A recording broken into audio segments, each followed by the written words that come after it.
Hello mga idol, good evening, good evening. Ay, magandang araw pala sa mga ano diyan kasi meron tayong mga viewers ng sa ibang bansa. So shout out sa mga viewers natin sa nasa ibang bansa, no. Salamat po sa panonood sa ating videos.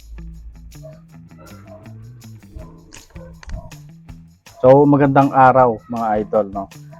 Maraming salamat sa mga nanonood diyan. So ito meron naman po tayong bagong video dito mga idol.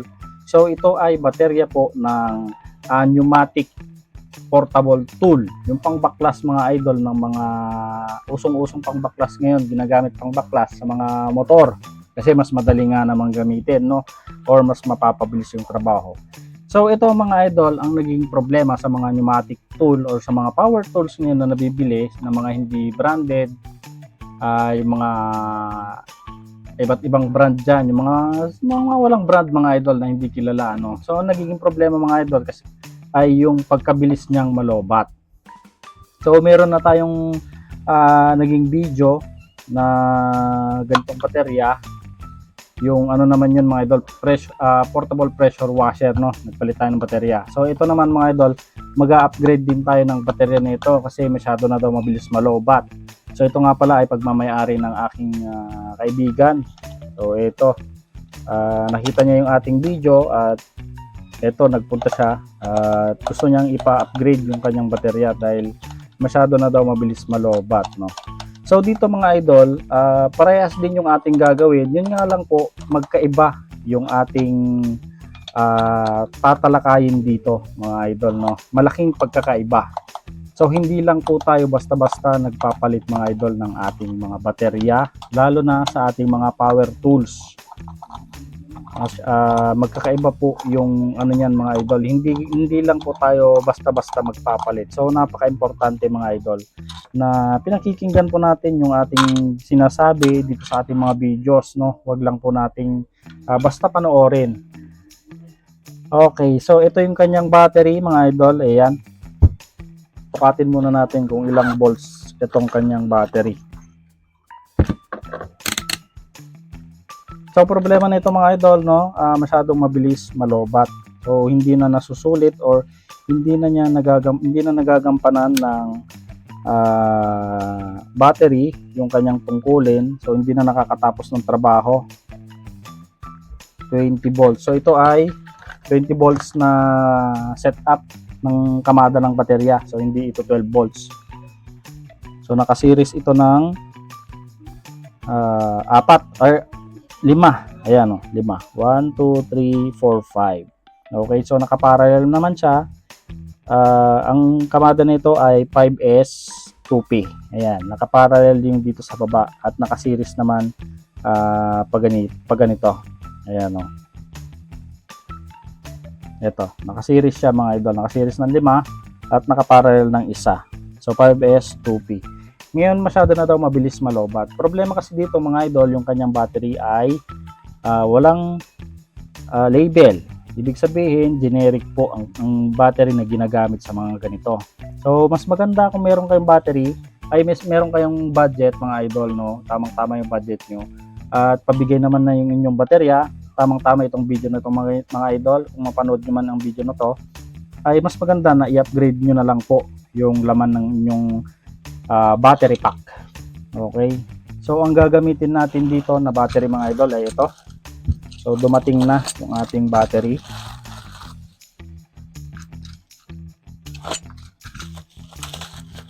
So ito nga pala mga idol ay galing kay galing to. Wala nakalagay.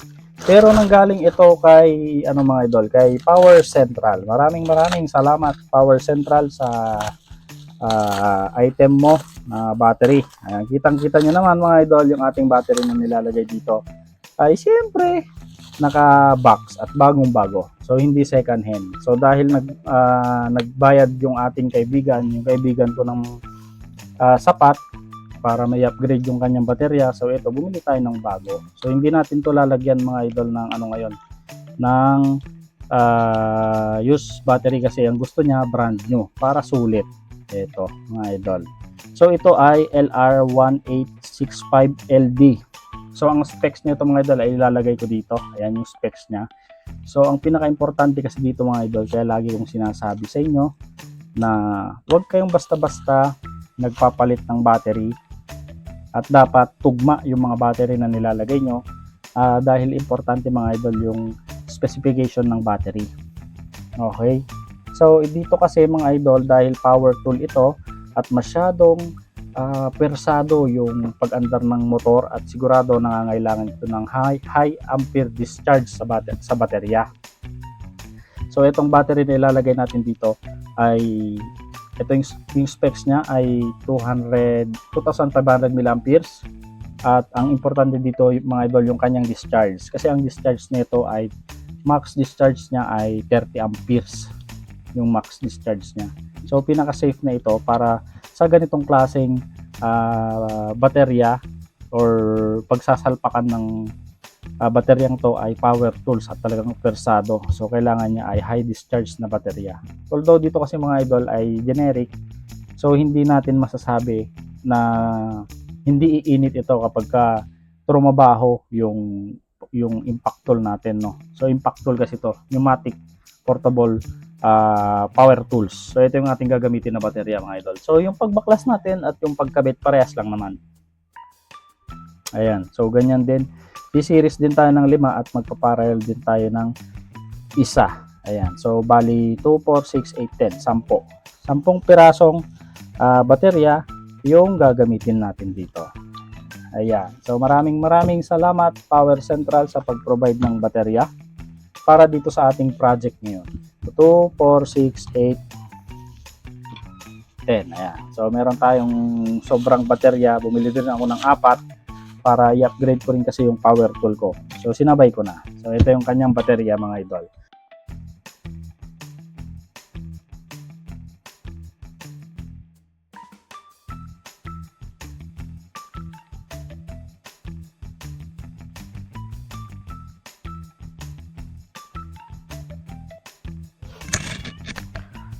So ito na yung mga battery mga idol. Sobrang gaan talaga. So yung bigat nito at yung bigat ng isang battery nito ay katumbas ng dalawa. So yung bigat nito ay katumbas ng dalawa. Ayan o. Magaan talaga mga idol. Tsaka kita nyo naman wala siyang label. So hindi mo alam kung anong klaseng baterya. Tsaka yung tunog niya mga idol. Parang walang laman. So subukan natin dito sa ating battery. Dali. Pinabuksan eh. Oops. So, ito yung ating battery.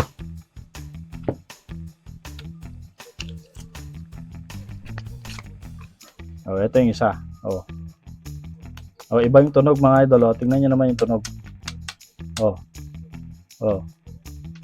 Ito, pagka tinaktak mo, walang laman. See? Parang tunog lata. Hindi gaya na ito, oh. Diba? Doon pa lang mga idol, alam nyo na yung klase ng baterya. So ito yung mga usually na ginagamit sa mga portable na fan, yung mga maliliit mga idol, yung pagka kayo lumalabas, meron nun eh. Andali, kunin ko. Ayan, eto, ganyan. So yan yung mga madalas na ginagamit dito. Ayan. Ayan sa mga portable fan na yan. Oh. See? Solid sa gaan mga idol talaga lang. Okay, so buuin na muna natin ito para maibigay na natin kay tropa.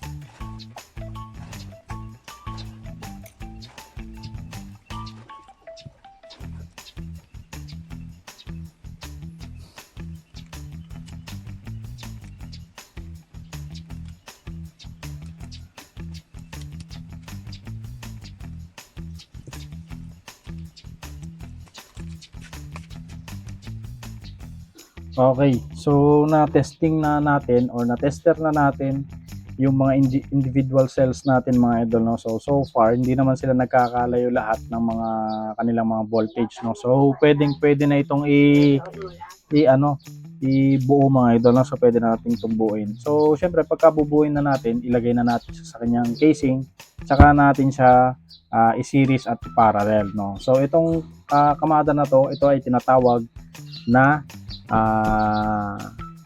5S 2P. Ayan. So kaya naging 5S kasi limang baterya to mga idol na isi-series natin para makabuo tayo ng 21 volts na output dito sa bateryang to. So kapag ka nakaparallel yan, syempre papatong yung capacity niya, magiging 5,000 milliamperes or 5 Ah 21 volts. Okay? Ayan. So buuin na natin, no. Simulan na natin buuin. Syempre gawa muna tayo ng nickel strip natin.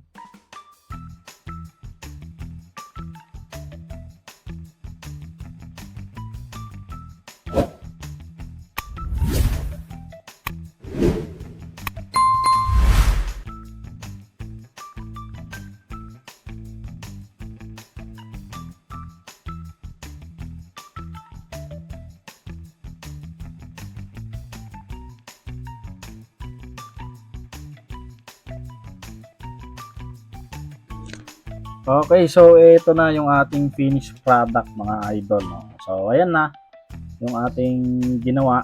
So testerin natin. Ito yung positive. Dahil 21 volts ang bateryan to. So meron tayong 17 volts, so low bat siya. So ito yung ating first na battery, yan 3. Second series, ay third, ayan 6, 10, 13.9 volts at 17.4 volts. So low bat siya. So charge na lang natin mamaya pagka So ilalagay na natin yung kanyang BMS. Okay, so isa sa pinaka-importante rin ito yung kanyang BMS, no.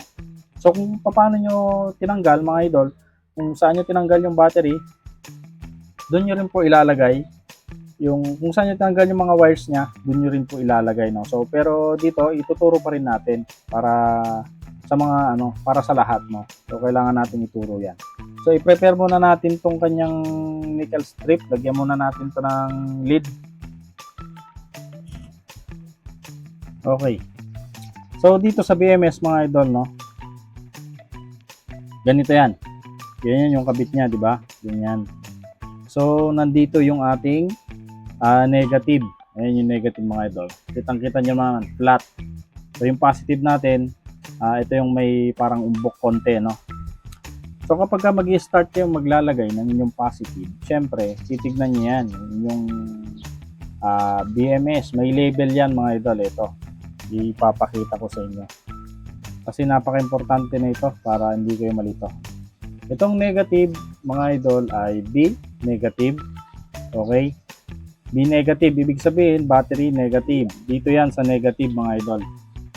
Tapos sunod niyan dito B1. Ano bang B1? Battery 1. Tapos sunod dyan battery 2. Ito yung battery 2. Ayan. Ayan, yung battery 2. So ito yan, yung wire na yan. So, titignan nyo rin yan sa baba. Ayan battery 2. Sunod dyan, battery 3. Ito mga idol, yan. Susundan nyo lang naman yung wire Ayan battery 3. Battery 4, nandito. So ganito yan. Battery negative, dito yan. Itong black, battery negative. Battery 1, B1, dito yan. Sa susunod, ito yan, B1. So ganito yan mga idol, no.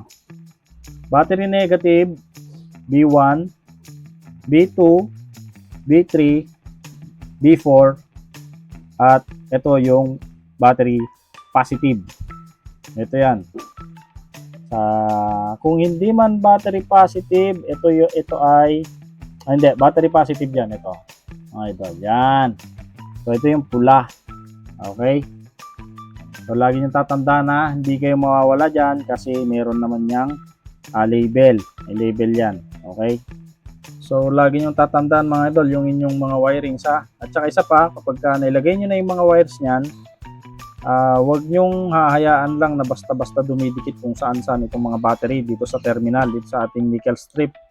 Kasi live na yan. Once na nadikit nyo yan, itong battery negative at saka itong B1, live na itong mga to.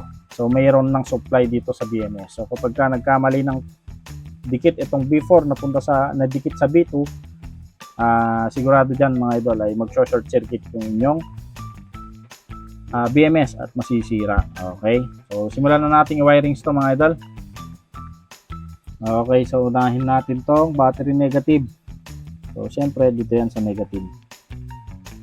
Okay, so next yung B1. So yung B1 natin mga idol dito. Yan. Next, B2. Dito yan yung B2. Battery 3. So dito yan mga idol, no? Kabila. And then battery 4 dito. And then syempre yung last mga idol itong ating battery positive. Okay. So eto na mga idol, tapos na po yung ating pagpalit ng battery. So eto na idol, tol, tapos na yung battery mo.